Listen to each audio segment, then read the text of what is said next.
Hello, denizens of the internet. Welcome to Apple Good or Evil. I have a fun episode for you today. This here is the very first issue of MacWorld magazine. I actually have two of them. I thought it was going to be special, become a collector's item. Anyway, the excitement around the Mac was insane. So many of us were primed for its release. If I recall, MacWorld Issue 1 came out the same time as the introduction of the computer itself. It would be another year before I could still not afford a Mac, but bought one anyway. MacWorld let me dream of the day when I would actually get my 128K beast. By the way, that thing cost me $3,600 Canadian, if I recall. I still have it. Anyway, this first issue of MacWorld was a scrambly affair, as they clearly struggled to assemble any kind of useful content from pre-production buggy Macs running software that didn't exist yet. The magazine is very thin on content and advertisers, and that's what we're going to cover today.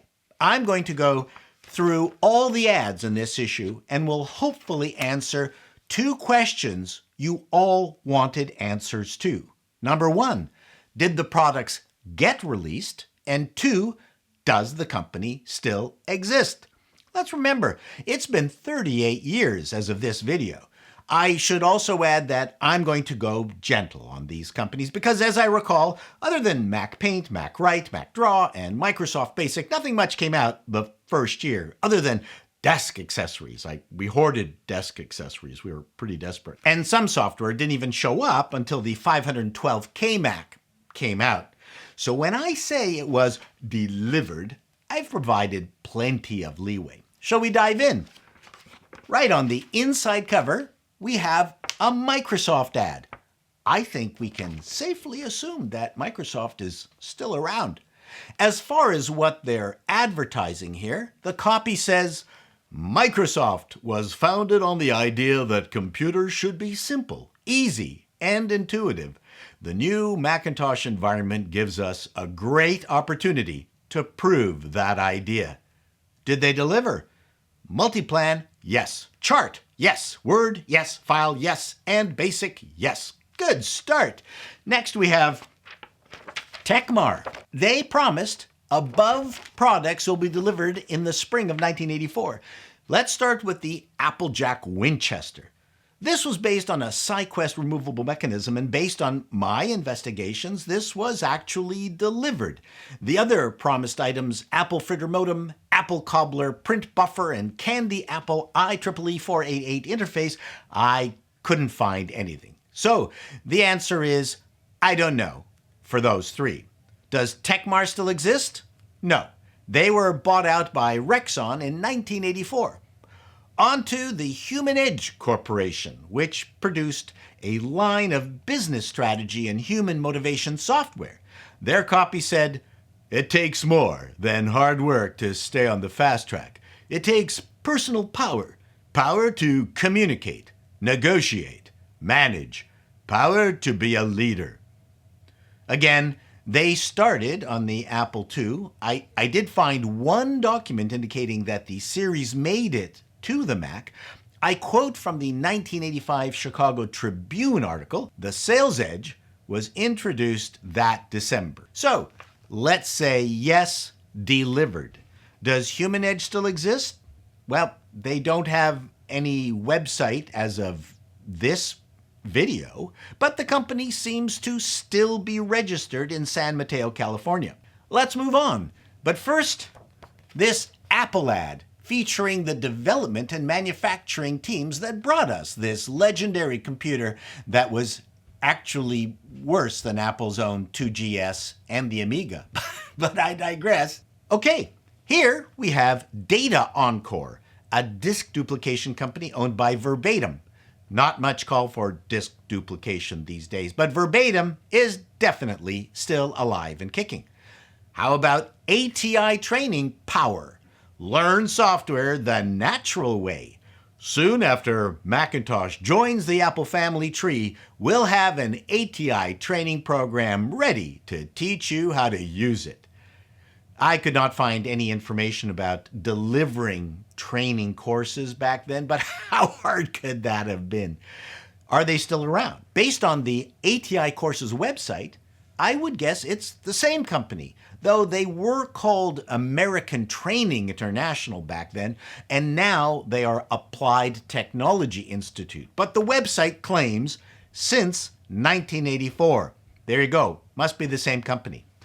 Then, after a power tour of the Mac desktop and a tutorial on how to clean your balls, mouse balls. What did you think I was talking about, you filthy denizens? We have Slotware by Microtech, another Apple II vendor with expansion cards. Their headline was, "Guess what Microtech is doing for the Mac?" Since the Mac didn't have any slots, I'm guessing nothing. Are they still around? The California Business Directory indicates suspended. This next ad for Living Video Text Inc.'s ThinkTag, I don't have to do any research on because I owned a copy of ThinkTank software. So delivered, yes. ThinkTank was a brainstorming application that used an outline format that lets you expand and collapse sections.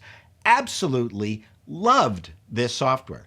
It was upgraded to More, and that became the greatest outlining brainstorming software of all time. I mean, it was legendary. We all loved it. Then Symantec bought it and killed it. Fuck Symantec, the company where software went to die. Is Symantec still around? Who the fuck cares? Let's pause briefly on this dreamy picture of Bill Gates. Ooh. Persist had two ads. They wanted to connect your Mac to mainframe computers. Did they? I couldn't find anything. Do they still exist? There is a Persist that specializes in EEG software. Are they the same gang? I don't know. Odesta's Helix showed up in this issue. They called their product an interactive information system. Essentially, it was a visual database. I created applications in it, so yeah, I know it was delivered. And it was pretty awesome. They had a hard time competing with Microsoft's products, however. It was a heroic company with many firsts. No time for Helix stories now. Odesta was bought by the chip merchant that went bankrupt. The original team was still working on something up until 2011. Talk about persistent. PFS Software by Software Publishing Corporation promised to deliver their Apple II and IBM PC applications to the Mac.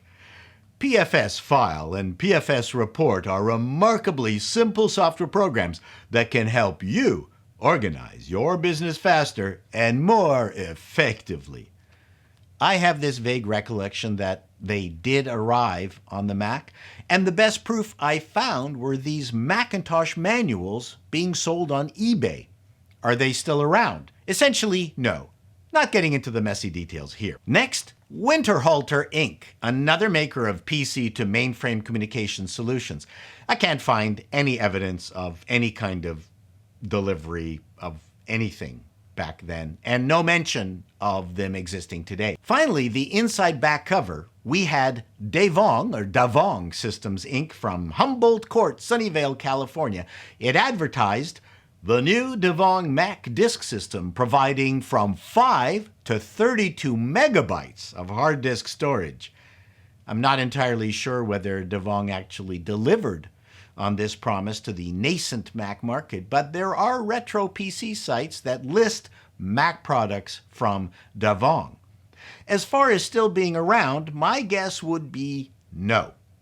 The back cover has another Tecmar ad.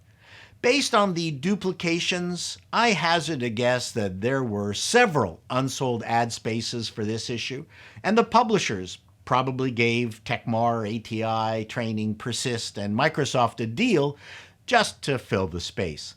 Such are the vagaries of taking a chance on something new. Hope you enjoyed this episode. Was MacWorld good or evil?